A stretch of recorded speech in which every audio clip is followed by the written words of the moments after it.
And welcome to the SimmBros Pod. You're not gonna see this, but your face, you did. Yeah, I don't know, That's bro. why- I that's feel why like I laughed. you always fake laugh, but No, maybe you really do laugh. It's different every time. I think it's funny because we just get to never keep expected doing it. it. right? Anyway, Do it again. episode 38. People, welcome in. I'm Chris, I'm Cam. and together we're the SimmBros. We're here to talk sports, people. People might have cut already from the You- pause I took. I was like, is he okay? Yeah. Did he forget? That's your best. You're gonna have to turn that on auto lock. You did the same thing last time. Auto lock. Anyway, welcome in, people. We are talking sports here. A lot of sports going on. We're kind of in the perfect middle ground of the sports season where it's no postseason for any sports, but it's either starting up or about to rev up really quickly. We're starting up with baseball. We just finished March Madness and we're good from there, right? Like That's you said. true. And now you said we finished March Madness. Now it's like a week, Right. and then playing tournaments next week. We got the Masters this week, but the Masters is like it's chill, right? Like it's not like March Madness like field, at least for us.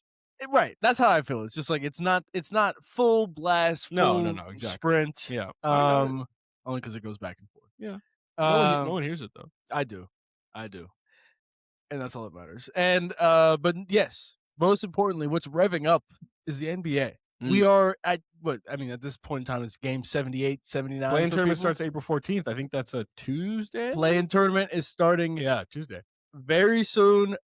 And we got to talk some NBA basketball. But first, we were just talking about it. We're almost a year into this. This is crazy. I was gonna say first a word from our word from our partners. I wish. Almost a year. April 26th was not even the first day of this pod, so I don't really know when it was. It was probably May something. We always said like May 1st was like technically when we started. Was that actually when we started? That was when the first it was just episode came out? It was just a good way to remember. Yeah. when we started. So then it's not even been a year yet. May So 1st, not even close. I'm excited for that. Excited for the growth. Things Yeah. are getting better. Episode 38. 38 episodes in. From episode 1 to episode 38. Pretty a lot has crazy. changed. That means how many weeks? Like by the time we get there, we probably took off like. We took 8 off like, I weeks? think, yeah, 8 we or took 9? off like that month, but like, because we're going live every day. And we're still good. Now we're doing both. So Get ready. thank you guys for being here. If anybody's listening out there. Again, we're not going to stop. Why would we? Yeah. Why would NBA we? playoffs. Playing tournament starts April 14th. The regular season ends April 12th. Wish it could end sooner because there's a lot of tanking going on, but Yep. it is what it is. I guess we can start. What are you most excited about? Like, where do you want to start? The West or the East? Because the East, you saw the Celtics beat the Knicks. They're probably going to be the 2 seed. I'm sorry, the Knicks beat the Celtics. They're probably going to be the 2 seed. Yeah. But then there's like 5, 6, 7, 8, 9, and 10 are all still being like. Let's start with worked the East through. because I think the West is heavy. Yeah. Right. We can definitely go to the West. Yeah. So starting with the East, Pistons likely the 1 seed despite Cade Cunningham missing. They are. Yeah. No, they locked in the Yeah. 1 seed despite Cade Cunningham missing a lot of time with that lung, which was rough. Celtics and Knicks are now kind of swapping spots. Very interesting. Again, like Yeah. the Celtics lost to the Knicks last year, and they had home court advantage. Let's hold there. Yeah, Yeah. I don't think the Celtics are worried this time. They had 2 double-digit leads. And they lost? Yes, they lost. But At it was, home. it was otherworldly what they did to lose that game. But- like but- Missoula, they but were they up lost. 20 in both games. Okay, well, how about the fact? Yes, obviously Jaylen Brown didn't play, which That's is also huge, very true. which is huge. Yes. But how about the fact they just lost? They just lost to this team. I think it's absolutely immensely huge that Jaylen Brown Yes, did not play in that game. of course, but they lost. I was listening to Bill and he was saying, Oh, what's he saying? again, he was saying that this was a way for them to just be like, because if they had lost full strength, it's like, oh, we really, like, the Yeah. Knicks feel hyped. Now it's like, we I don't know. lost That's and a- we that- didn't even that's play still- Jaylen Brown. I agree, dude. I think the Celtics are the better team, and you hate the Knicks for some reason. I hate the Celtics. This is why this argument will never get to common ground here. Which I don't know why you hate the Knicks. Can you actually explain that to the people? No. Like, I just, Knicks are annoying sometimes. That's all. Okay, fine. But either way, I think Bill is saying that that's a fan. No, definitely, no, it's a exactly. fan Definitely answer. saying it as a fan. Oh yeah, we lost because we didn't want to lose at full strength. Like okay. No. Yeah, I think the reason why it was weird that Jaylen didn't play though. Like he seemed fine on the bench, so it's like obviously they're just giving him some time. give But him a day. Maybe they're nervous, right? Maybe Bill is right, and if he is right, then that's bad. But either way, any teams that are like 4 through, I guess 9 or 10 that kind of 10. right, but like not Yeah. 10. I guess you're talking about the Heat. I'm at basically 10? saying what are some teams 4 through 10 that kind of you have to at least take a second look at them. I mean, I'm definitely taking a second look at the Hawks. I think the Raptors are not good, but the Hawks are playing really well.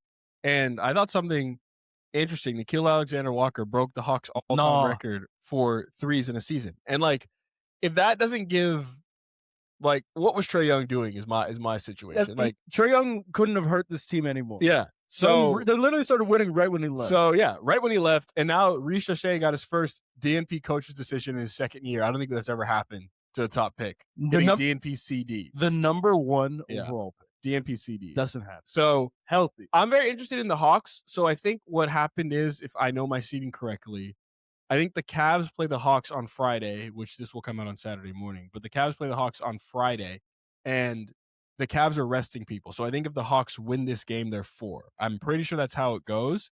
So they're going to be the 4 seed, and I think the Raptors are going to be 5. I think I'm figuring out how that's going to be, right? No, Cavs are 4. Yeah, but it hasn't changed. But but the Raptors. Oh, so the Cavs are 4. But if the Hawks win, I think they become the 5. They could be the 5. So I think I'm most worried about the Hawks. I'm not most worried. I think I'm most intrigued. And obviously, I think the Hornets is the one, and the Sixers too. But with the Joel Embiid injury, it's very tough. Like, they were talking about, like, I don't even know how is Joel Embiid a real person? I don't know how he gets through. What are you talking about? It's just crazy. How is he real? Like, what's your take though? What do you mean? Like, he has the most ridiculous injuries that have ever like, seriously, they were talking about this. When have you ever met someone, you have actually, surprisingly, who's had appendicitis? I know someone. You do. When have you met someone who's had appendicitis and Bell's palsy in the span of 2 years? That I have not. But also, do you know anybody who's 7'3"? But also the other 7'3" guys don't, like, they don't have this. Like, yes, knee injuries are one thing. I understand that. That makes more sense when you're a bigger person. Yeah. But like, these things are freak things. They're freak injuries. And that's where it's like, I just don't know, like, what Joel Embiid did or like what is happening, because like, he's just getting, like, right when he's starting to play well, when the Sixers are playing well, when Paul George is back from the suspension, and now this is what happens. And I don't know how long he's going to be out.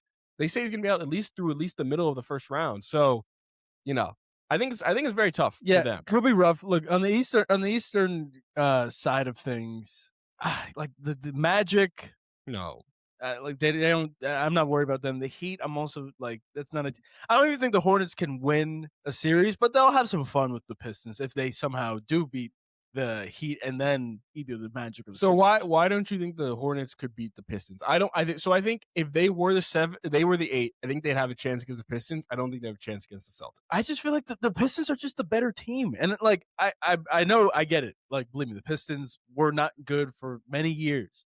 The Pistons are not really the most fun team to watch. They're the 1 seed in the East for a very specific reason. They play team basketball. Cade Cunningham was playing at an MVP level.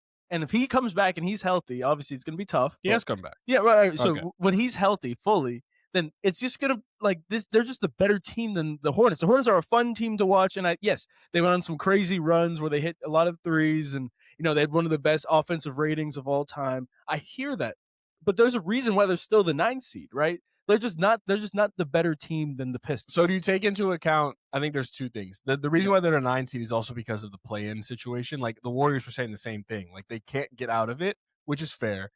What does that mean? Like, there's just so many teams that are bunched up at that level that it's hard to, like, get out of the 9-10. Right? Okay, well, if you win. No, but like, look at that. That's what I'm saying. No, but I'm saying, like, it's hard to get out of the 9-10. What about the teams 1 through 6? Like, they're not in it because they won games. Like, that's no, but sense. Like, what I'm saying is, when you have such a slow start, it's hard to jump. Okay, teams. But then my thing is, why do they have a slow start? Yes, they weren't great to start, but since I think it's since January 4th or something, they're the number 1 net rating team in the NBA. Or the Eastern Conference. No. So I hear that. I know they've been hot. They've been playing great basketball.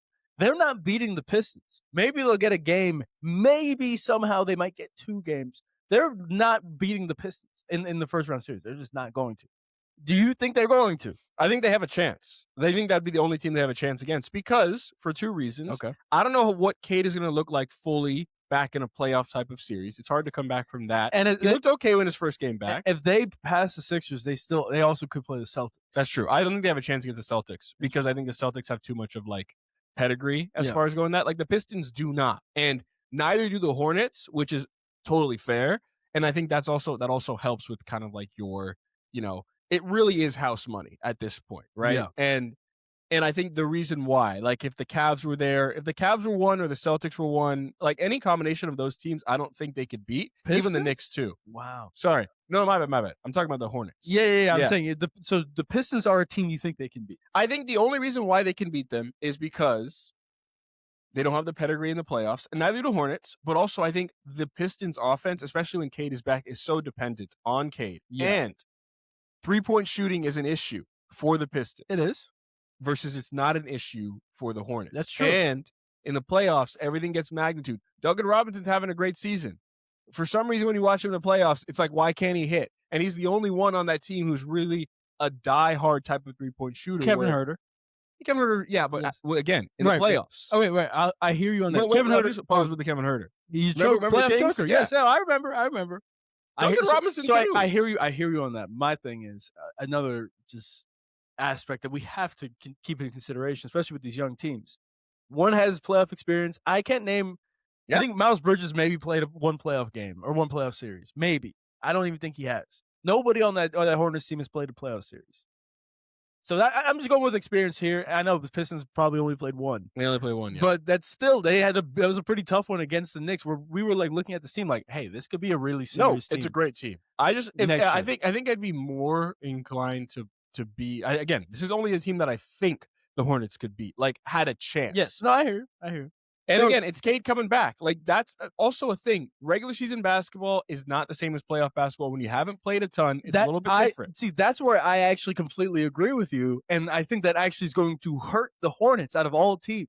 They're playing way too hot in regular season with so many games. You can almost get away with a team like, oh, we got the Hornets on the schedule. We're not worried about the Hornets. And then like they actually surprise you, and then you're playing from behind the entire game. I see that in the regular season. But with the playoffs, when people understand how the Hornets operate, how they win, I think teams are just going to have just a more strong focus of how to beat this team. It's not the regular season anymore. Everything's amplified. I got to go with the team that's better and with more experience. And I know it's not even a hot take. But yeah, exactly. The Pistons definitely should beat the Hornets. They should. Yeah, they should. I agree. They should. I wouldn't be surprised if it's a 2-1 series in Charlotte and they have a chance to win to tie it up 2-2. I could see that. That's very fair. That's very fair. Any other first round matchup that you're kind of interested in? Like, let's say Cavs. You know what? I'll answer my own question. Cavs Hawks. If the Hawks somehow usurp the Raptors at 5. I would love that series. Cavs, Hawks. Knicks are hopeful that they get the Raptors, bro. Yes. The Raptors is terrible. Like, I don't know. They were starting like that's again, but that's kind of where the point comes on the other side of the Hornets. Didn't the Raptors start like 12-2? It wasn't 12-2. They had a really hot start. They were hot, but then it's just like I like my thing is we're gonna fault them for having a hot start and like give the Hornets some faith for not having on me. No, that's my bad. No, I just mean seeding wise. Right. That's what I mean. Okay. Like the hot start, the Raptors have been playing probably the same record as the Hornets have now, but the hot start really gave them an upward trajectory of being the 5th seed. And they still might end up in the 10th seed. Who? The Hornets? Sorry. I think 5 through or maybe not them. Sorry, but like we mean 10th seed. So the seeds, they might end up at 10 seed. I mean, 5 through 10 is still not in, like, it's still. I thought the Heat were locked at 10. Heat are locked at 10? They're 2 behind. Yeah, I believe the Heat are locked at 10. Okay, so they're 2 behind. They're 2 wins behind everybody else. Right. So everybody else, right? Okay, so the Hornets could get. Let's just tell the people right now what it is right now. Everything is going to change literally by the time we post this and the time you hear definitely by the time we post. Pistons 1, Celtics 2, Knicks 3, Cavs 4, Raptors 5, Hawks 6, Magic 7, Sixers 8, Hornets 9, Heat 10. Here's the thing. Sixers and the Hornets, 8 and 9, are tied. The Raptors and the Hawks, 5 and 6, are tied. They have the same record. And the Magic, who knows what's going to happen with them. We actually haven't even mentioned the Magic. Should we mention the Magic? Franz is back. I think again. And the one thing I will say is that while Paulo hasn't been great, he's had a couple good stretches. He's been much better. He's been much better, but like of late has actually not been as good. But we know he shows up in the playoffs. He really does. And it's been 2 straight years. It wasn't like just 1 year. 2 straight years he showed up in the playoffs. So if he shows up, I mean, a 2-7 matchup, I think the Celtics beat them pretty handily last year. Oh my God! If it's Celtics Magic again, but I remember like they did come up a little like they were a little battered and bruised, right? Like the Magic were playing them tough. No, I remember that might have influenced the Knicks series. It right? probably did. So I don't really know. So I don't really know. I think if you want to play the Heat. Like, you always want to play the Heat. They're not good. Although the Heat did make it from the 8th Yeah, seed that was to a the while ago. finals. Well, remember last year? Yes. Everybody said the same thing. Yeah, Watch out, right. Cavs. Right. The worst playoff series I think we've ever seen. That in was a history. disgusting one. So I think that's what I'm looking at. And I think Knicks, Celtics, hopefully we get that. And Pistons, Cavs, I would be nice to get that too. Yeah, but you said Cavs, Hawks. I don't know. The Cavs always seem to shrink in the playoffs when it matters most. The one reason I know, and they just added a playoff shrinker too, Yeah. like the ultimate playoff shrinker. What? Maybe. James Harden. Oh, okay, yeah. I'm saying. I think the one thing that I don't think the Hawks would beat them is for the simple fact that, yes, I know the bigs have always choked, but it's only Onyeka Okongwu there. He's not really going to they're not it's not like they're going against a big lineup that can really show them Although we're not big. Yeah, right. I hear that. It also could be the opposite. Hawks play fast, right? Like now we got Mobley in a little foul trouble, or Jared Allen's gassed, and then it's just like, well, if it's guard play, actually, I just do think that usually the reason why they aren't good is because they're not getting rebounds and they're not playing big. I don't think they still might not play big. Why do you think they lost to the Pacers last year? Honestly, I think, I'm trying to think. To be honest, and this is a cop-out answer, the Pacers played different than everybody else. They played so fast, and the press was something too, where it was just it's just a different team, and everybody had to get used to that team. It was pressure, constant pressure, rim pressure every time the ball came out. So, and then Neesman, they're all picking up full court, which never happens in the NBA. Wouldn't you say the Hawks are kind of like Pacers light of last year? Obviously they don't have a guy like Tyrese, who can just give me the ball, and I think we'll get that's the difference, right? But they still play very fast. Yeah. They still play, it's a lot of movement on offense and defense, to speed different up the than most. Not as many ball screens, right? You speed up the Cavs. I think that's like you mentioned, that's how you beat the Cavs, because they have Donovan Mitchell and James Harden, who are two of the best guards of the century. Yeah. Can I say that? You can say that about James Harden, I think. Yeah, fair enough. Yeah. And of the decade, or at least last decade for Harden, this decade. Of the last half decade or the third of the decade? Yeah, the first half of the second to last decade. But yeah, so that could be an interesting series. Last thing on that. Yeah. I think that's fair, but I also, you mentioned the Pacers. The Hawks don't really have a point guard at all. And Jalen Johnson initiating offense is great. CJ. We'll see how it goes. Nah, but we'll see how it goes. But I think we've known this from the test of time that having someone orchestrate an offense as a guard is a lot different than having a forward orchestrate an offense, unless you're Jokic or LeBron James. Okay, come on, man. I'm just saying, we've seen forwards initiate offense. The greats, yes, the greats. Of course, LeBron James. I'm just saying, we haven't even given Jalen Johnson, who I was so down on from day one, and I couldn't be more wrong. I've had my wrong takes, I've had my right takes. Who's someone I've been right about? Just please stop, though. But either way, all I'm saying is we haven't even given him the opportunity. He is not their point guard, but he initiates a lot of their offense. And also, the Hawks play a game where they don't need to initiate offense. Of course, like you mentioned, in the playoffs, you need somebody. You need steady guard play. Or, steady guard play doesn't have to necessarily be a guard. We'll see how Jalen Johnson does against, the pressure. Because, they're probably going to put Mobley on him, right? What, Dean Wade? Who are they going to put? Yeah. That'd be fun. Probably Mobley to start, I think. Maybe want someone faster on the side. But either way, the West. The East, man, that's East is interesting. It's going to be fun. No, it's interesting. People, for the first time usually ever. I'm like, the one series I don't want to watch, Magic Celtics, is just going to make me throw up. It's just going to be 86. Put it on NBA TV. Yeah, seriously. That was a classic NBA TV series. It's the one that when there's 3 games on that one day, it's the 4 o'clock, 4:30, and then 7. Yes. It's on the 4 o'clock one where no one's actually watching it at all. Yeah.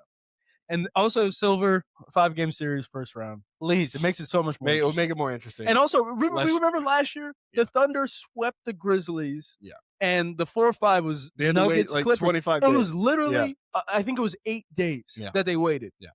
Not okay. Anyway, in the West, we got some heavy hitters in the West. Well, yeah. Where do you want to start? Yeah, OKC and San Antonio are locked in. We're fine there. 3, 4, 5 is still up for grabs. It looks like the Nuggets are going to grab the 3 because on Friday the Thunder are resting everybody. They want the Nuggets in the 3 seed. Yep.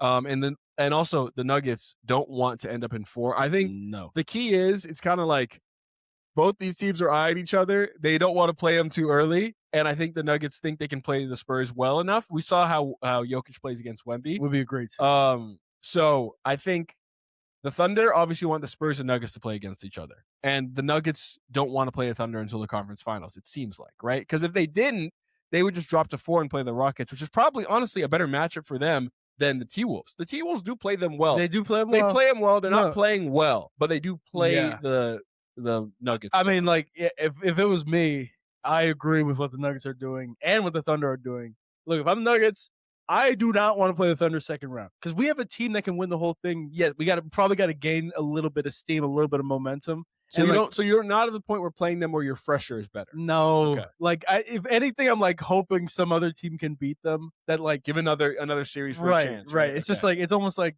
the Rockets. Right. When you get to that point of like, I just like fine, we'll play against them now, but not like we're gonna like cut our losses this early.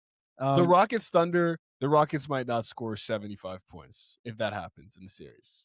I feel like they haven't played against each other except for the first game of the season. I know it's true. I just can think about the we saw what happened last year when the offense against the Warriors. I know they have KD, but like it's it's almost disgusting. Worse. Yeah, it is worse. Like because now they just throw it to KD, and it's like that is their offense, and it really is not great. So I think it's interesting. So the one thing I will say, we'll see what happens. In the 9-10 Warriors-Blazers, I don't even know who's going to win that game. Like, I can really see the Blazers winning that game. I think the Blazers... No. You don't think so? Steph is playing. But the Blazers played the Spurs pretty well. I don't even have anybody. They always play teams well. They also have a home game. They always play teams well and then they lose. Home game. But then it'll be interesting. Like, I could see the Warriors, like, losing to... or whoever the Suns. wins. I think the Warriors lose to the Suns. Clippers, whoever loses that game. I think this is going to be 1 through 8, right? The other one was like, I think the Hornets can make it, you know, at the 8 seed. I think, you know, Miami's like not going to make it, whatever. Yeah. But like, I really do think the Suns and the Clippers are like 2 premier teams who have been dealing with injuries, been dealing with weird stuff, but now they're back in it. Shout out to the Clippers, by the way. You saw Tyler and Lou. What he said, we got to go 35-20, whatever. They were 35-19. Wow. Like from the moment he said it. Wow. Crazy, right? Good for him. So what I think in looking at this, Spurs, I'm not. I think the Suns could give the Spurs a little bit. Wait. Should we go through all the number teams right now? You can go through. All right. So I forgot. Thunder 1, Spurs 2, Nuggets 3, Lakers 4, Rockets 5, T-Wolves 6, Suns 7, Clippers 8, Blazers 9, Warriors 10, Pelicans 11, Grizzlies 12. Stop it. And so that's what it is right now. Of course, things are going to change. But a little bit less over here. Just more Lakers, Rockets. Like Lakers could slip to the 5. I mean, dude, the Pelicans can. Yeah. How is this possible? How do you give up an unprotected pick for Derek Queen and you say you're going to compete? You have 26 wins.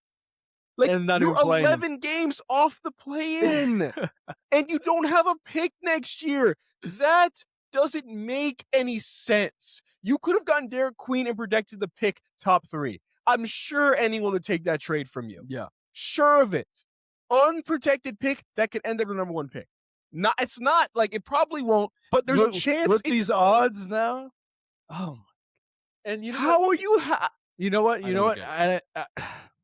Here's my thing, and I've mentioned this before, and I'll mention it again. I think pick protections are the worst thing to happen in the NBA because now every pick that gets traded is going to be protected even more because the odds are flatter. They have to change something. So it's not like I'm getting the Kings top 3 protected pick where I'd be like, hey, whoa, that's a really good pick. That's a really good chance. It's like even if I get the Pelicans who are in 11th place. Top 3, who knows with these flat odds? Yeah. Everybody has the same chance now. Let's all high five and give out participation trophies. Adam Silver, it's terrible. So, look, pick protections are the worst thing to happen in the NBA. Be more like the NFL. If you want to trade your first round pick, if you feel convicted about this guy, here you go. Here's the first round pick, no matter where you end up. It is a first round pick. And like the whole thing is, if I'm right about trading my first round pick for this guy, this should be the worst first round pick you get. Right. So that's where it's like, fine, fair enough. I think that's completely fair. I hate pick protections. Whatever. I've said this before. It's so frustrating. I just can't believe they're down there. They said they wanted to compete this year. Like at some point, who is running these teams? At some point, you got to lock in. It doesn't make sense. When everybody says the trade is ridiculous before it, right after it happens, they think it's a joke, and then you go Joe Dumars and is like, we're going to compete this year. This is what you do. You can't even make the play-in. 37 wins is what you needed. No, you're not even close. Genuinely terrible. You're closer to 15 than the 10. Oh yeah, way closer. Unbelievable. Genuinely, just terrible, ownership, because that's what they do. I do blame them on Zion too. You traded your future. Yeah. For a guy who if you trade your future, you better get a guy who at least can get you to that promised land, or at least close enough to it. Yeah. They're not even close. I don't care that they're in 11th. They're basically in 15th. Whatever. Anyway. Yeah, you're talking about earlier, 4-5, what were you saying? Yeah, so Lakers 2-7. If it stays what it is right now, Clippers Thunder. I will say the Lakers and the Rockets are probably gonna switch. We'll see. Lakers need to win these next 2 games. One game. One of the 2? That's it? No, there's only one game left. No, they play the Suns and they play 51-29 is 80. My bad. You're right. They play the Suns. 2 games. Remember, everybody plays on Sunday too. They play the Suns on. So 2 games left. Yeah, Lakers got to win. They're not going to beat the Suns, so they're probably no. Exactly. And the Rockets. I mean, oh my god. Whoever the Thunder again couldn't be happier. Oh, Lakers win, great. Rockets win, great. Lakers have no chance. No, of course. I mean, who knows against the Rockets? Who actually knows? I don't even want the Lakers to win. It's just I guess seeing a LeBron carry would be nice. That would be really fun. That would be fun to watch. I'd be okay with that. Lakers, Rockets. I mean, if KD loses this. No. Lakers, because, we got LaRavia and Luke Kennard. Point guard Luke Kennard. Unreal. Yeah, so interesting matchups. Anything you want to talk about early? Do you think the Suns can give the Spurs something? Absolutely. That's what I was looking there first. Yeah. I think the Suns are a very interesting team. They're feisty. They're big. They'll throw some elbows. Dylan Brooks can get a technical every game. Wemby's going to be on the floor a bunch of times. And they play hard. They play. It's a little bit Pacers light of last year, where they just play a little bit differently, right? You have to actually. You can't just show up to the Suns and be like, oh, we're gonna play. No, they're gonna play you hard, right? They're gonna play different. This reminds me a lot of last year. 7-2 when it was Magic Celtics, where I don't think the Celtics I don't think the Magic I didn't think the Magic were gonna win. I don't think the Suns are gonna win. But the Spurs are gonna be gassed, and then the 3 seed's gonna take over, just like the Knicks beat the Celtics last year. I think the Nuggets are gonna beat the Spurs in the second round, and then we're gonna be back to the promised land. But yeah, I love the Suns team. They're a fun team to watch. If you're rooting for Dylan Brooks sometimes, which so every once in a while I'm rooting for him. Yeah, he's pretty funny. Is there anything what he was? Because obviously we'll have the playoffs start on the 18th, so we can do more once we have the full matchups.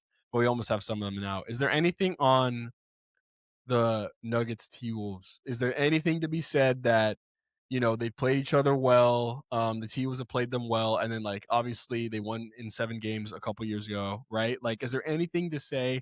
Ant Edwards, he doesn't care about playing the Nuggets. He's not afraid. No. But they're not playing well. So is there anything to say about that matchup or no? I think there is something to say where it's just there's a lot of history between these 2 teams. Yeah. A little bit of you don't think Minnesota and Denver they got beef. They got beef. Yeah, they do. I mean, Jaden McDaniels, I just remember that it was 2 or 3 years ago, probably 2 years ago, when the T-Wolves won the first 2 in Denver. Mm-hmm. And Jamal, the Nuggets scored 65 points in one game because the T-Wolves just played that crazy of defense. Yeah. It was Jaden McDaniels and Nickeil Alexander-Walker and Jamal Murray will rover, Gobert around and put somebody else, put Naz Reid on Jokic. It was an interesting matchup. I think Chris Finch is going to be great. He always is great in finding the advantages defensively, which I think not many coaches do.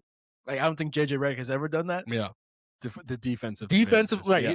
So Jamal Murray was almost neutralized in the first 2 games when they put Jaden McDaniels on him. Jaden McDaniels is getting healthier now, which is great. He's gonna be on Jamal Murray, and as he should be. Jamal Murray is a lot better, I will say. 2 years ago, Jokic is obviously still one of the greatest of all time. Gobert can never guard him, but the one thing when Gobert does guard Jokic becomes a scorer. Because he really can score against Gobert. Mm-hmm. So all of Jokic's career highs against Gobert are against Gobert. He averages 38 something against him because he just scores that well. But also because the T-Wolves are go ahead and score, Jokic. Yeah. Like, please score.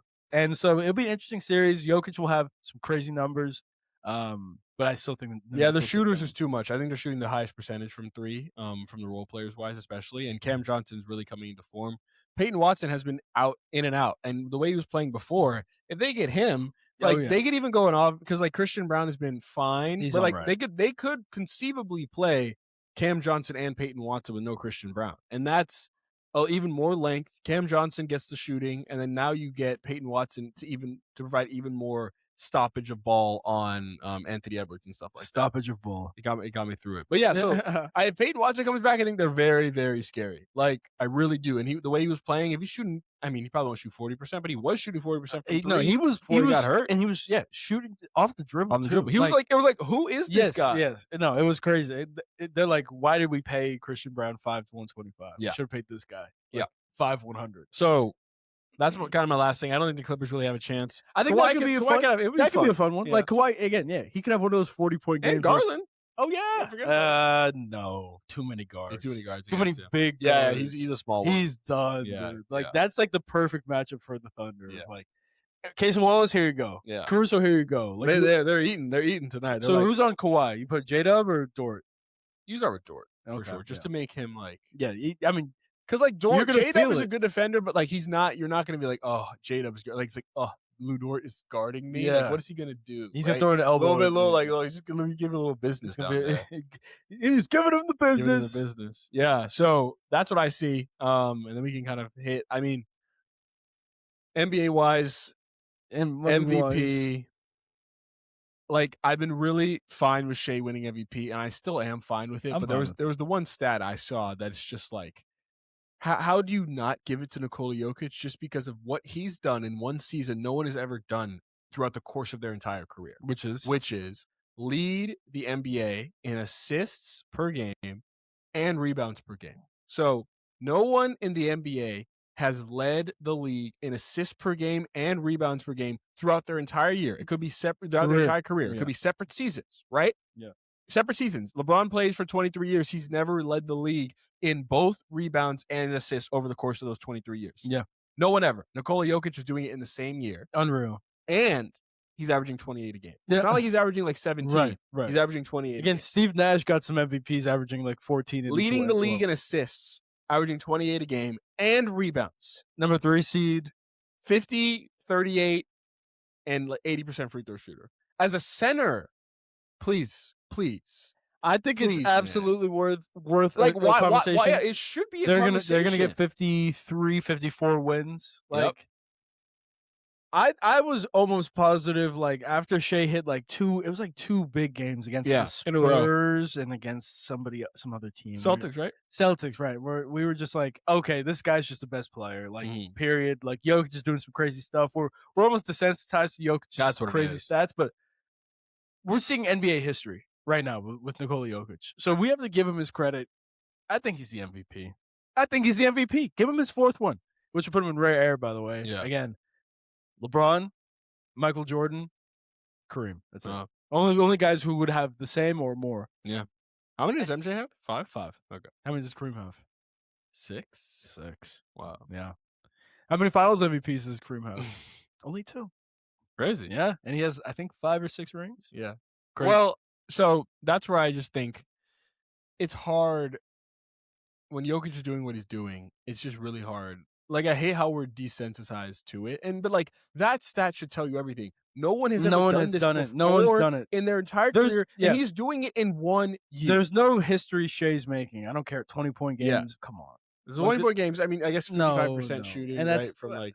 Come on, Jokic is shooting better, and averaging 4 less. But points. Jokic is a big. That's the thing, right? That is true.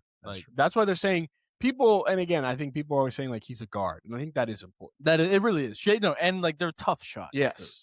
So you got to give Shea credit. But either way, that was the NBA. A lot more to come with that. We'll have our full predictions next week when we have the full bracket. Bracket will be out. Yep, by Friday. And we'll have our full predictions, and then we'll watch the games with you guys. But that was the NBA.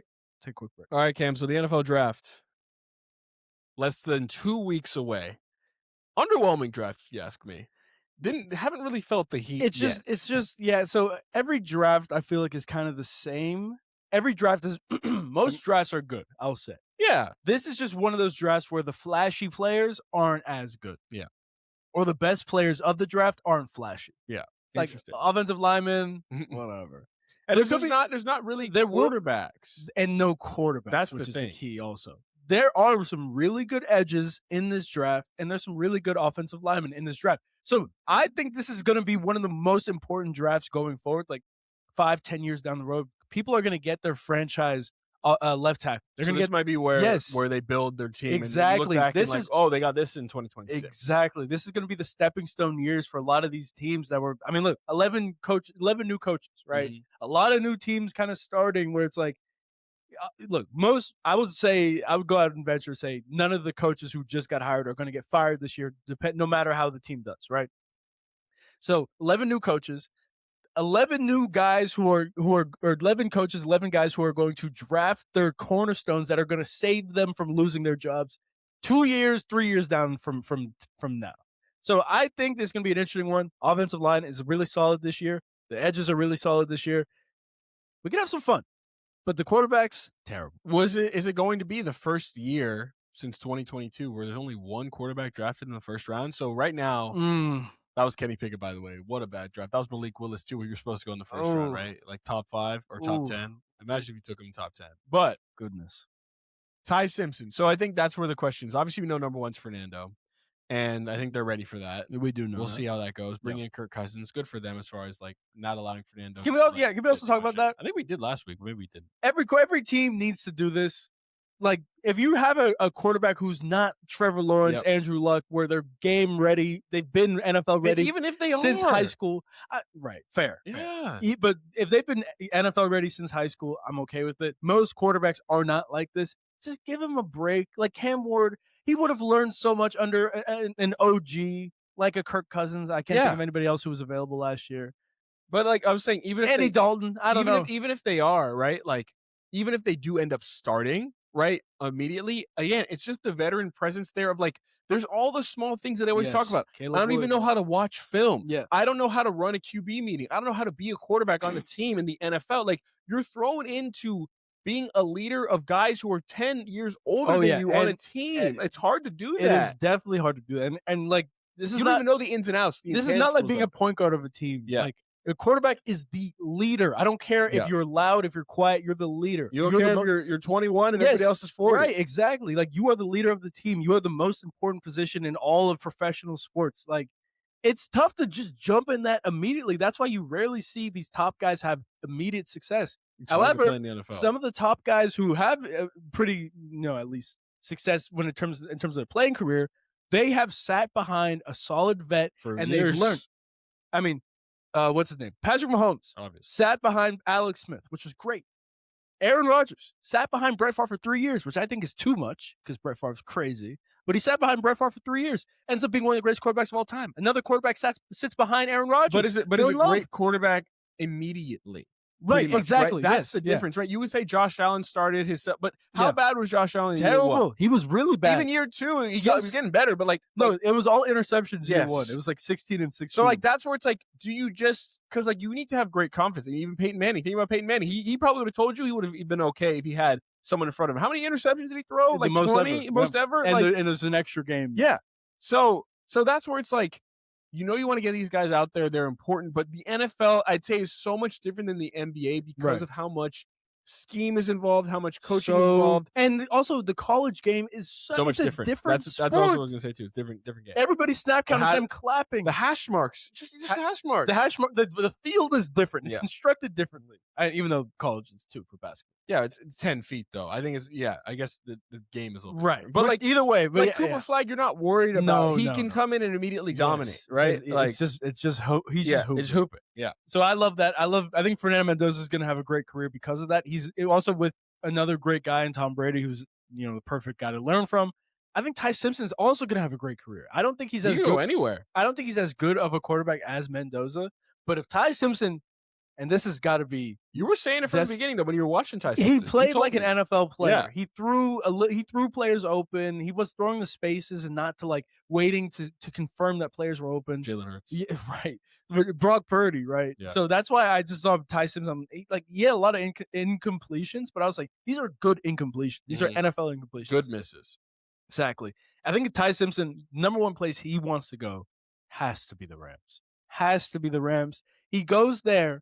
He learns under Matthew Stafford. He learns under Sean McVay in this unbelievable offense, which is now dominating the rest of the NFL offenses. So you actually really do want to be well-versed in this Shanahan, McVay style offense of like heavy personnel and running out of light personnels and throwing out of heavy personnel. Sean and McVay's going to do next year. Again, never did 13 before, but never threw out of 13. I don't think he ever did 13. Really, either way. no. So I think him going there would be fantastic. I think he would learn a lot, and there would be no pressure on him. Even if Matthew Stafford got hurt, they would. I don't know if Jimmy G's still there. I don't even know if they would even put him in. But I'm saying Jimmy G, I think is the backup, and if he's still there, shout out to Anna Rossini. Right, right, which is a whole other thing. But Ty Simpson, the real issue is the Rams are not going to draft him at 13. No. So he has to slip, or the Rams have to trade up. But I don't think. Do you think he's going to be drafted in the first round? I do think he ends up drafted in the first round because I just think quarterback. But like you have to make a shot in the quarterback.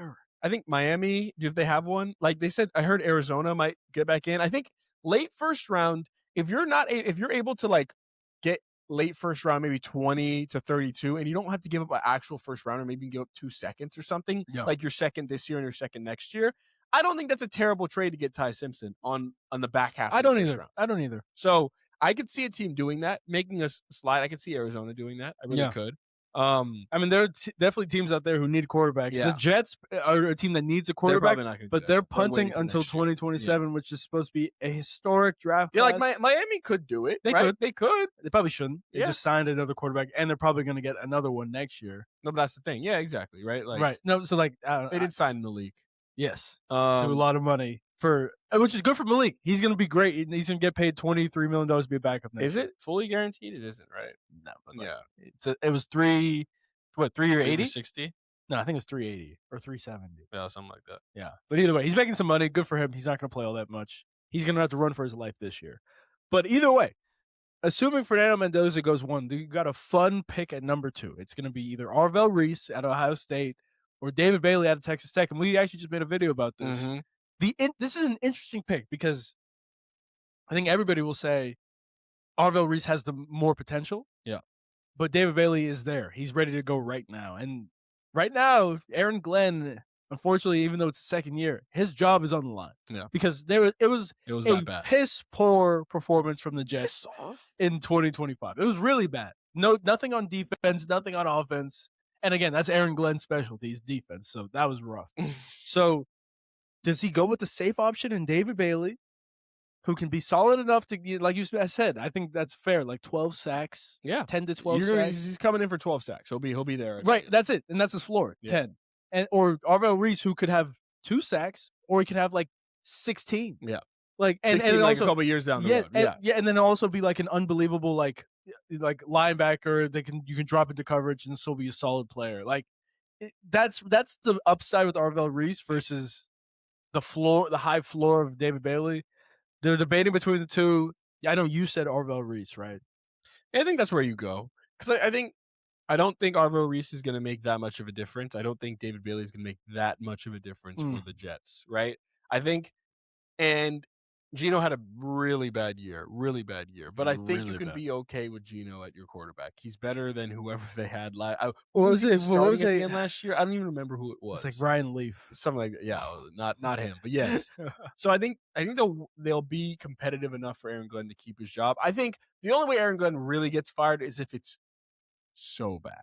But it was. It was really bad. No, I know. Okay. It was. As long as you... again, quarterback has a lot to do with that, in my opinion. And I know Geno didn't play well. I know he didn't. No, but he's way better He's way better. Yes, 100%. I think you can think about like the Raiders were like, they set him up for failure. They tanked. Didn't Pete Carroll was like, the offense they had? Kelly was calling some offense. This is conspiracy cam at work. I think... You need a better name than that. What? Conspiracy Cam, if anything, that actually kind of flows better. Yeah, but you can't take it from the Godfather. From the pod? Yeah. This is Sherlock Cams. Just go. I'll be back. Just go. I really do think Mark Davis, who's the Raiders owner, like made an under the table deal with Pete Carroll to be like, listen, I'm gonna get you a 3-year deal, 4-year deal, 100 what or 7. I don't know what it was, like 7, whatever, 40, 50 million. You're gonna tank this year, like you're gonna be terrible. I want you to like do everything bad. I want you to just do everything bad, and we're gonna get you the number one. We're gonna get. I want the number 1 pick in next year's draft. You're gonna get your money. We're gonna fire you after this year. If you're cool with your reputation taking a hit like this, you'll get paid. I really think that happened because it must have. Chip Kelly. Who's still hiring Chip Kelly? But they were saying like the offense too. It was like a weird offense. It was bad. I saw some video on it. It was like this doesn't make any sense. No. It was bad. Gino, I mean, he was running for his life. Yeah, it was terrible. And everything. Yeah, Genty, right? So I really do think that's Sherlock Cams at it. Like I think there's a little bit of an under the table deal. The Raiders are going to be a little bit better next year. A lot better. Clint Kubiak's a solid coach, but either way, for sure, head coach though. It's true. So they're not going to be all that great. Yep. But never know. Yeah, either way. At 2, I like it. I'm cool with Arvell Reese. I think the ceiling is there. So it would make sense to draft a high ceiling guy if Aaron Glenn's job is secure. Yeah. Then 3, this is an interesting one. Maui Noah is the name, but if David Bailey's available at 3, the Cardinals have had trouble with these hybrid positions like the Arvell Reeses, Isaiah Simmons, Zaven Collins, all these guys who are like could potentially play multiple positions. Yeah, they can't play any position. They have failed, right? Yeah. They have failed those guys. So David Bailey slipping to 3 for them is a slam dunk. They finally can put some pressure on the quarterback, which they haven't been able to do since Chandler Jones, probably. Wow. And then number 4, and this is an interesting one because right now, according to any odds and any sports books, if you want us to shout you out, you already know what to do. But according to any odds, Jeremiah Love is the favorite at number 4. And I'm going to tell you right now, Jeremiah Love's the best player in this draft. I want this to be clear. This is going to be one of the worst picks for the Titans franchise if they draft Jeremiah Love at 4. Everybody's like, oh, great running back is going to help the quarterback out. It's like, you know what? How about we get a good offensive line? How about we have a good defensive line so the quarterback isn't always down by 5? It's like we have a great running back, fantastic. Yeah. Like, that's not good enough. Yeah. So would you be more inclined here to take if there was Jamar Chase? Say it's like Jamar Chase and Jeremiah Love at this spot. Jamar Chase in college versus Jeremiah Love now. Ooh. Are you more inclined to take Jamar Chase over Jeremiah Love? Or are you still going like 2 things? Are you more inclined to take Jamar over Jeremiah Love, or are you still going that same way? Let's take an offensive defensive line. So that was the issue with the same thing. Right. So Jamar Chase and Jeremiah Love are both generational prospects. We have never seen a running back be successful with their team. Pick this early. It has nothing. And again, they're all generational. Saquon Barkley's generational. Yep. Ashton Jeanty was generational. This guy had 3,000 rushing yards or whatever. And like Jeremiah Love, generational. All these guys. Bijan, same thing. It's like there's no success because if you're this bad of a team, I can almost guarantee your offensive line was terrible. I can almost guarantee you couldn't put any pressure on the quarterback. I can almost guarantee your quarterback probably wasn't all that good. Yeah. But now in this particular case, your quarterback is good, so you're fine, right? This should be a good thing. Now we protect it. Look at Burrow. Like, to answer your question, I would take Jamar Chase over. I agree. I would take a wide receiver over a running back, but I would still take O-line, D-line over a skill position. Right? Yes. Wait. Yes, I would take O-line, D-line over Jamar Chase.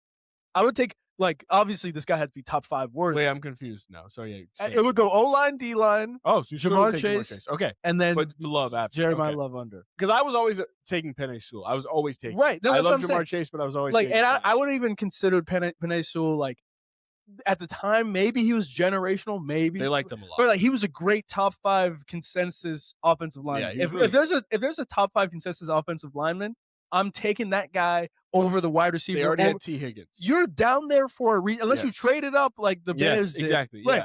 Yeah. Like the Bears last year, they traded up and they got, or 2 years ago, they got the 9th overall pick for Bryce Young, which is, again, unreal. Actually, no, they got the number 1 overall pick for Bryce Young. The 9th was their own pick. Yes. But they got Roma Dunze. I'm like, great. You know what? You already got your quarterback. Yeah, That's fine. you have time to do this because, like, you don't need to build as much as you think. You have your O-line a little bit, D-line, right? Yeah. So, like, I get all these teams are just backwards on building. Like, you don't build your team from the ground down. You build from the ground up in the trenches. They all just want Like they all want nice pieces, right, cool it's pieces, like, right? You look at a Christmas tree. How do you start the Christmas tree? You put the star on top first? No, you got to put that's the icing on the cake. Exactly. You got to get the tinsel and all the light, whatever. Wow, that was crazy. Tinsel. That's good. Yeah, but like even look at the Eagles, right? Like, they're always going to start 100%. Building. They always drafting offensive defensive line. Every good team does this. Yep. Every good team does this. That's what there's really only 8 teams that are always competing. That's also like, you understand, like Patrick Mahomes, he signed an 11-year contract and he might get another extension. Like the fact that he can play this long is a testament to his offensive line and his defensive line. Like his defensive line has put pressure on the quarterback to keep their scores low enough. The offensive line has been good enough to protect Patrick Mahomes. Now he gets to play longer. Joe Burrow is going to retire in the next 3 to 4 years because he keeps getting hit, he keeps getting hurt, and he goes to these off seasons and he doesn't get any haircuts and he looks crazy. And we're like, what's wrong with Joe Burrow? He's like, well, he keeps getting hit. It's like, oh yeah, right. They should have drafted Penei Sewell instead of Jamar Chase. I mean, it's just day one stuff. I know I'm saying this again, but Brian Daboll, like, stop it. I'm hearing he's the guy who's pushing for it. Yep. I don't think a running back helps a quarterback at all. But so I'll say this, like that is the job of the offensive coordinator. Yes. It's the job of the GM and the head coach to be like, again, you're an offensive coordinator, you want offensive pieces. Why would you not push for it? Of course. But remember what Gruden said?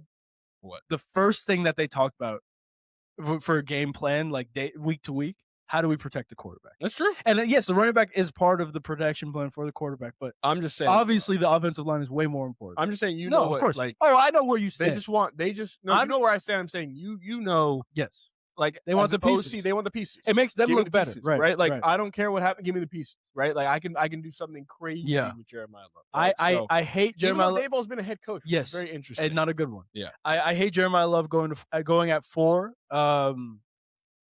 If you're drafting running back, everything else should be set in stone. That's all I'm gonna say. There's gonna be at some point in time where like running backs are never gonna be drafted above like the 14th pick. I think a great example actually, 2023, the Detroit Lions drafted a running back early. They overdrafted a running back, and his name is Jahmyr Gibbs. He's great. But guess what? You can do that because they already had one of the best O-lines in the game. Mm-hmm. So that's where you can overdraft a running back, and look, it worked out for them.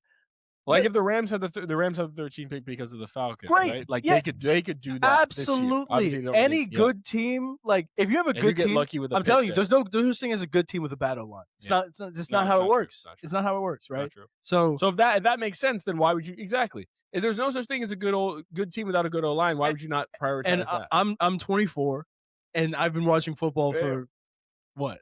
What is that like Kevin Hart? Yeah, exactly. I'm 60. Damn. Anyway, I've been watching football for, I don't know. Like, I feel like I've been watching football intensely for about 4 or 5 years. Where like intense, where like I know GMs and history, or whatever. I watched football for like at least 20 years. Mm-hmm.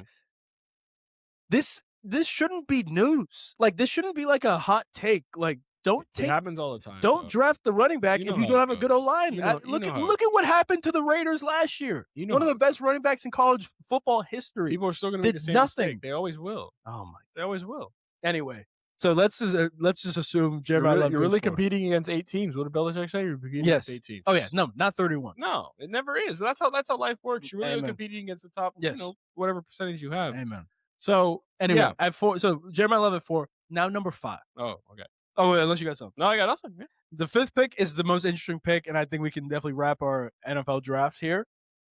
But the 5th pick is the most interesting pick because the Giants have the potential. If those 4 guys go, they could get Caleb Downs, Sonny Styles, Carnell Tate, Maui Noah, potentially the right tackle out of Miami. It just keeps feeling like when you say that, that's his last name, right? That's funny. Like Maui Noah. Like it sounds like a last name only. Because right? it's a good name. It's like Drake. Yeah. No, but it just sounds like you're saying only a last name. Like that was my question. Oh, Maui Noah? Yeah, Wait. No, that is his last name.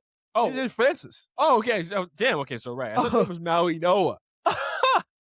You've been saying Maui Noah for so long. That's just it's a fun name to say. That makes more sense. I was like, that sounds like a last name. No, Francis Maui Noah. Go ahead. Anyway, so those are the 4 different avenues that the Giants can go. And I'm going to say right now, besides really Carnell Tate, I'm cool with them going any one of those 4 avenues. Where do you Why not Carnell Tate? I just think it's not like their offensive line was all that great. Their defense was terrible. To get another wide receiver, yes, we don't know about Malik Neighbors, but let's just assume he's going to be relatively healthy. You have already one of the best receivers in the game. I don't think you need 2 when you have other lost glaring Wandale, issues. which is actually a bigger That deal is than you true. might think. That is true. No. I mean, based on what we said before, I'm not drafting Carnell Tate. Right. I don't need to draft a wide receiver top 5 on this team. I'll find one. When I have a 1, everything else is okay. Just gotta hope Malik Neighbors comes back to what he was. Let's just hope that happens because you never know. He heard his rehab was taking a little bit longer. Yes, he was in a cane. Yeah, canes. It's brutal, man. Cane. Brutal. Like injuries, man. Yeah. And you can never feel the same after that. Like it's unbelievable when you think about it. It's a mental thing too after. Yeah, I think Caleb Downs is probably the right pick here. It's just high for a safety, if you ask me. It's extremely high. I mean, it's got to be one of the highest picks for a safety ever. Like, is it worth it?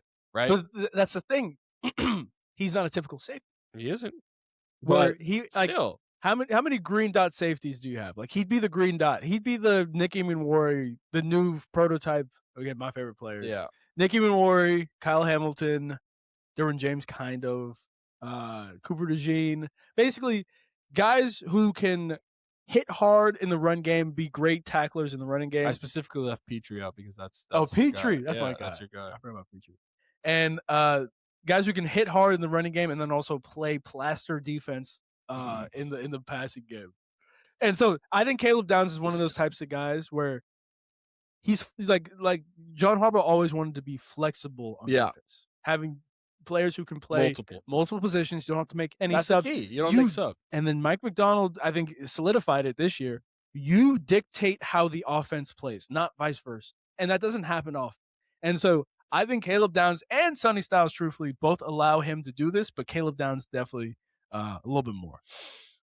Yeah, I think that's a fair point. Sonny Styles is always you want to take just because he's super athletic and you could really mold him into anything it looks like right now. Yeah. And when you like break the charge of NFL athleticism, that's just a little crazy if you ask me, in a good way, right? So like if he's doing that, I don't really know, but fair. Yeah, so no Maui Noah. I mean, I always think it's fine. I always think it's like again, and like I think if you're ever like torn on a pick, just go to the O line. Like take the best off. Can't hurt. You don't find great O linemen in the 3rd, 4th round. Can't hurt. And usually when they're in the top 5 or 10, they're not true busts. Right? Will Kemble. Yeah. Well. Yeah. Wow. But he was never a left tackle. He was. Yeah, he was. I know. Like, even like they were saying it, like we knew that he knew he's gonna have struggles. So it seemed like he wasn't like a surefire type of prospect as far as he was not. This guy is going to be Joe Alt is like the perfect. That was the this one. guy has been. He's 6'8". Like he's been the left tackle his entire life. And you might not. And think about that. Let's say it one more time. Go ahead. Jim Harbaugh knows what he's doing. Yes. They already have Rashawn Slater, one of the best left tackles in the game, right? Like, guess what? They took Joe Alt. Oh yeah, and Slater, you're gone. Yeah, like this is a bona fide prospect. Slater was on the left. Joe was on the right. Yeah, until Slater got hurt again. That's how it works, right? The same thing happened to Penei Sewell. Well, why would you take him? You already have a great left tackle. Well, he's gonna go on the right. Guess what? Now we got 2. Like oh, God forbid, well, we have 2 good tackles. Like wow, my quarterback is gonna have too much time now. Come on, guys. No, we have 17 different wide receivers to throw to. The Bengals are gonna try to trade up to try to get like Megatron or Yoshi Boss. Yeah, exactly. Oh my God. Yeah. Anyway, it's so Taylor 75 out in the route. It's so simple. Like, let's just do. But this. you know, another thing that's crazy.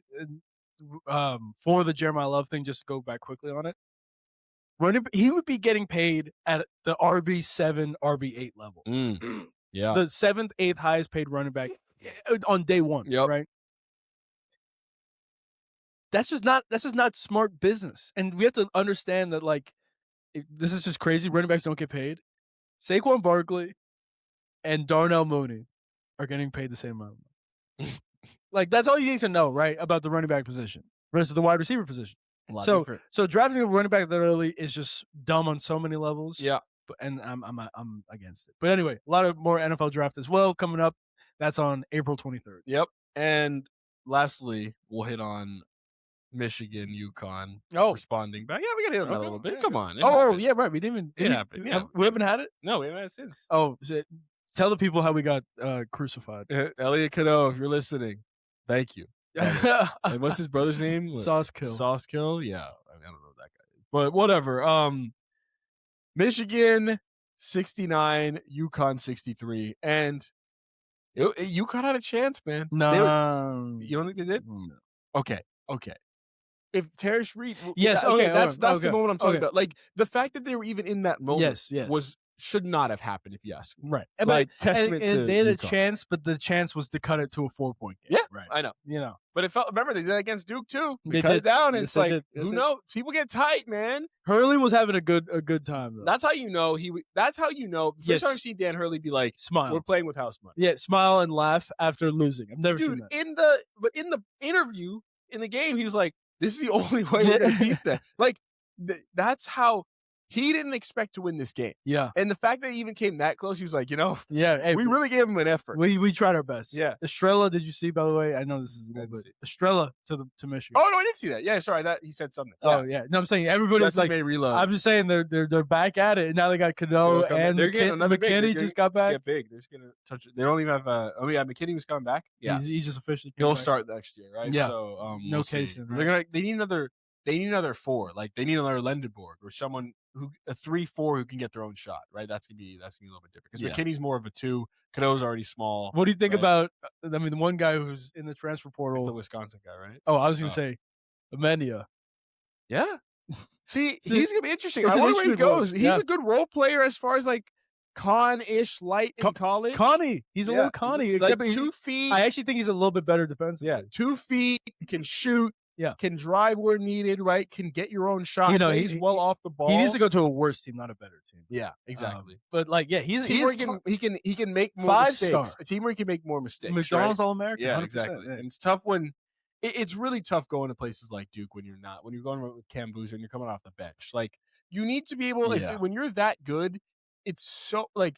I think even more in college. Like anyone who knows when they come off the bench, especially when you're a 5-star, you're not coming off the bench. No. It's so hard to come off the bench because and be that guy. You have to like the moment you're cold coming in, like you're expected to hit your first shot. If you don't, then you feel like you're out of rhythm already. Whereas opposed to when you're the star of the team, you can feel it. You're out. starting and you can miss shots. You cannot feel like the need, right? Yeah. I remember when I was coming off the bench, like you always feel like the need you have to, like first shot has to go in. I need to find something because like they're gonna pull me out at any point, right? Like, and that's why like what happens a lot with in college, like you never know who's gonna play off the bench because sometimes a couple guys might be hitting 2 shots. Like if you hit your first 2 shots, you're probably playing the rest of the game. But remember we were talking about what's his name? Fulgaris. Oh my god.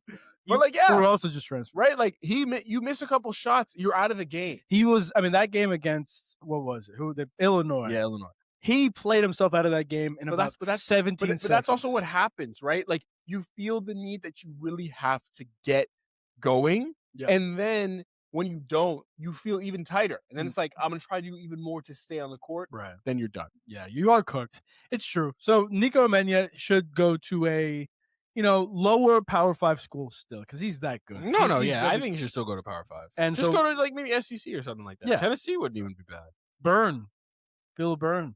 So yeah, you didn't even get to talk more about Michigan. Oh yeah, but Michigan, this team was historic. This Michigan team was one of the best teams literally of all time. Number 2 ranked Ken Palm team ever. Yep. First national title since 1989. The way that coaches were describing playing against this team was laughable. Did you see the video? I didn't see. I only saw Matt Painter. It's crazy, bro. Like coaches were like, we just like we weren't gonna beat them. It's like they came out of war. Like they'd be like, yes. Whoa! Dude, how many times did Tommy No Teeth? That's what I call him now. How many times did Tommy No Teeth congratulate Dusty May? Like, just great coaching. It's great coaching. It's like, first of all, you got your contract, whatever. Yeah, be happy. But either way, this Michigan team was just way better. Elliot Cadeau, 19 points, most outstanding player. Shout out Elliot Cadeau. Yep. I guess we were wrong, even though we were technically right. We said if he plays bad, it's going to ruin them. No one knows. That's cool. No worries. Live social media. No worries. He hit the first 3 of the game for Michigan in the national championship. Or for 11 to start. Yeah. Dusty May. Shout out Dusty May. And can you explain what Dusty May is doing and why coaches are going to follow his lead? Yeah, Dusty May is the prototypical. He's the new age of what college basketball coaching is going to be, and that is building a team every year. Being like a professional coach, but also not worrying, not always going after the most sought after guys. Right. Building the team that is going to work. None of the transfers he had outside of the actual Lendenborg averaged over 10 points a game. Right. Mara, no. Morris Johnson, no. Keep going down the line. Cadeau. Yeah, keep going down the line. You're like, how is this team really going to work? Because we're not getting the number one guy in the transfer portal. We're not getting whoever the Wisconsin point guard is. Like, we're not getting a 22-point-a-game scorer out of the transfer portal. Like, this team's not going to be good. No, it's about building a team, right? It's about understanding how the team is going to be built and foreseeing how the team is going to be built and making sure everybody works together. Axel Lendeborg only averaged 14 points this year. Yeah. Leading scorer on Michigan. You think someone's averaging 18, 19 a game? Yep. No. I remember I asked you team. this a while ago. I was like, should we be worried that no one averages no more score? than 50? I said no. And you were completely right. Yeah. Like, they figured it out. And, like, wow. This Michigan team, their entire starting lineup was full of transfers. That's what it is. And first team to ever win a title that way. And guess what? I mean, we're all smart. This is a copycat league, right? Teams are going to start doing that. Transfer. Coach, can you coach the chemistry? Yep. That's all you got to do. Yeah. Coach the chemistry. We have the talent. We have the players. Coach the chemistry. That's all we need. We'll win a championship. That's what Michigan did. And guess what? They're still going to be good next year. Yeah, it's not like you're reloading. And now people see, again, the more you win and the more you win this way, people are like JP Estrella, one of the top transfers. I want to go there. Yep. Kyle Tucker. I'm surprised Badunga didn't even think about going there. Like, you do well if you get, I guess they're probably going to offer him enough money. Yeah. But like, Badunga. Yeah, so it's like a fun one. So, like, why would you not want to go there if you're a big? Saw Danny Wolf do well with Dusty May, yes, he right? did. Like, why would you not want to go there?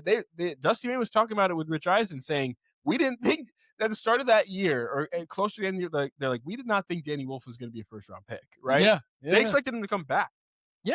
So this guy was at Yale the year prior. Exactly. No one at Yale gets drafted. No. But Dusty May really does develop bigs, right? And you're going to have Adai Mara probably go to the league, obviously. Morris Johnson is debatable, but you know, if he comes back, then him and Estrella, why couldn't it be him and Mara like last year, right? Mara's a bit taller, right? He has a bit more touch. Definitely a bit taller. But yeah, like I think they can build the same similar situation. Now you got McKinney coming in, who was a McDonald's All-American, I'm pretty sure. They have a new freshman coming in too, who come off the bench, kind of fill in McKinney's role, and you just go from there. Yep. Like it's a prototypical way. And this Michigan team is going to be dangerous. And UConn, another great season from them. Yes. Nothing to sneeze at. The fact they're in national championship again, it's nothing short of a miracle. Like a great season from them. They didn't have the best roster. They probably even, I guess their roster was better than last year, but like it was. It was. McNeely, and who else? Solo Ball and Solo Ball. All those guys were just young. Yeah, true. But yeah, I think Dan Hurley's very happy about where he is. He's trying to get Mullins to stay.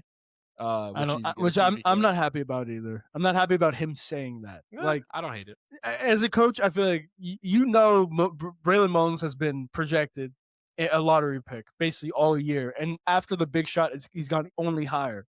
As a coach, you have to say, listen, like, you got to go. Like, it should be the opposite. Like, Zion, obviously Zion's was the number one pick, but like all these guys are coming to the coaches. I want to stay. I want to come back for another year, and the coach has to be like, you have to go.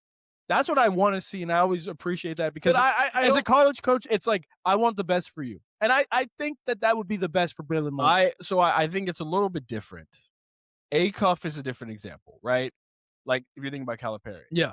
Like, Mullins is going to probably go in the lottery. But yes. I'm just saying, who is to say that pick 12 is better than going back to UConn and possibly being a top 7 pick next year, right? Like, the draft is weaker. We know that. Yeah.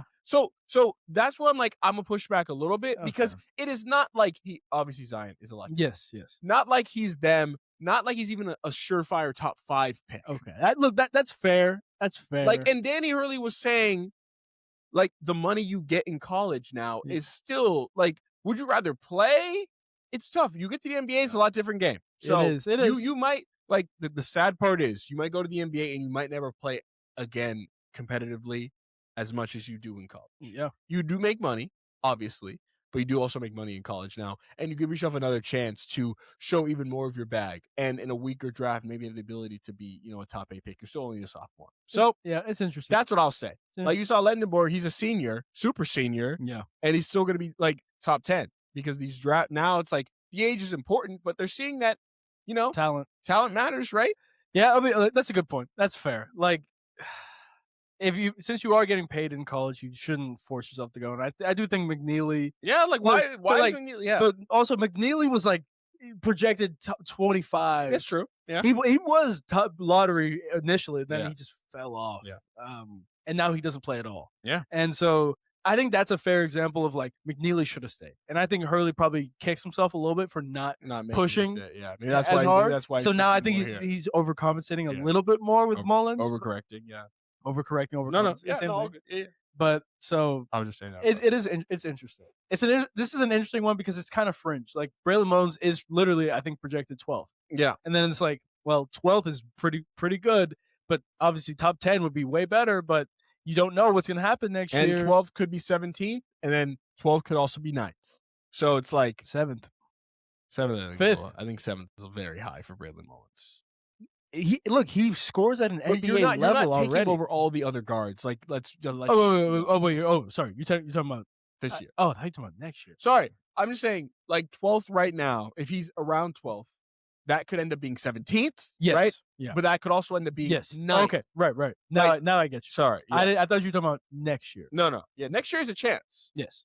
I don't think he'd get top 5. I think he'd maybe 7. Interesting. Also, around the sports world, we'd be remiss if we didn't talk about the Masters. Rory McIlroy. UCLA National Championship. Oh, first one ever from the women's team. Okay, shout out UCLA. Shout out Jaime Jaquez or his sister, right? What's her name? I don't know. Jaquez. Shout out the Betts sisters. They're all super tall, and apparently they have a 7. Are they all on the same team? Yes. Apparently they have a 7'3" brother. Wow. Yeah. Who was younger than all of them, which is just Mookie?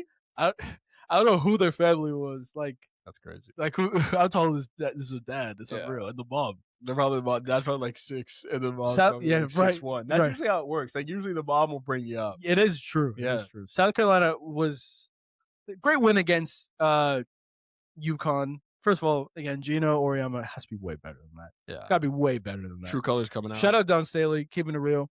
But not able to beat UCLA in their size. UCLA, first women's national championship ever in the program. So nice run for them. Unbelievable run by them.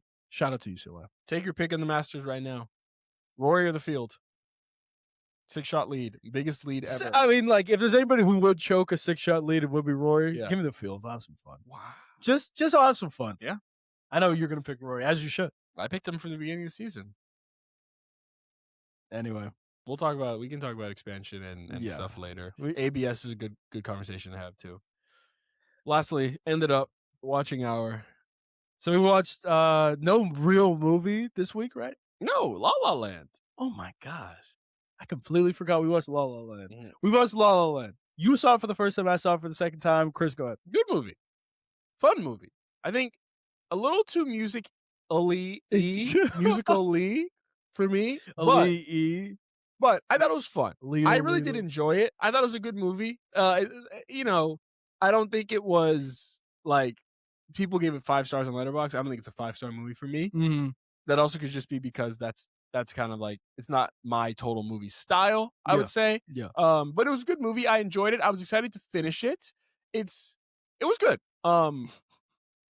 Very good, I think. Gosling and Emma Stone are great together, right? They had good chemistry. They did have good chemistry. I like this movie. I definitely liked it better the second time around, I think. So you didn't remember any of it? I remember just a little bit of it. Like, I just remember at the end, like, she was famous. Yeah. And that she met him up at the club. Yeah. And, like, he says, "Welcome to Seb's," which is a pretty famous welcome to. Yeah. I don't know if you know this. Really? There's like a welcome to thing in movies. Wow. Like, welcome to Jurassic Park. Welcome to whatever. And that's one of the famous ones. Wow. Yeah. Interesting. Yeah. So, I'll send you that video. Mm-hmm. Definitely good movie. I think I liked it better the second time. I would give it. I also agree with Chris here. Have you seen Moonlight? No. I was gonna say because like, would you have given it Best Picture over that? That's a good question. Yeah. We'll see. What was I gonna say? Oh yeah, rating wise, I just the musical part of it, like the audition, that was a killer. I ain't gonna lie. I forgot how heavy that was. Like I was like, it was just 3.5 minutes of just. It was brutal. I mean, dude, even the start was brutal. The start was the car thing I was okay with because it's like in the sun, everybody's happy. No, but I just like. I'm not saying like the scene, but it's just like, oh, this is really what it is. I think it was like, oh my god. Right. Like, I do remember you were like told me were like it is a little musically, but I was like, okay.